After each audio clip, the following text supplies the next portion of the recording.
Okie dokie, on this episode of Dave's Cooking Show, I'm going to teach you how to make a whiskey apple soda. In a shaker that should be filled with ice, you want to add 2 ounces of your favorite bourbon. Then, you want to add just a half an ounce or so of your favorite ginger beer.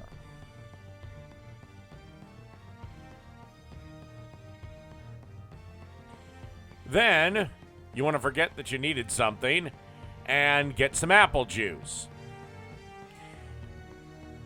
And then you want to add 3/4 of a shot of apple juice, 3/4 of an ounce. And then you just want to shake this up.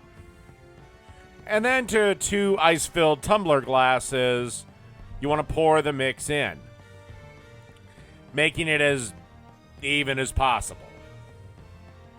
Then you just want to top with club soda and serve. Whiskey apple soda. Done.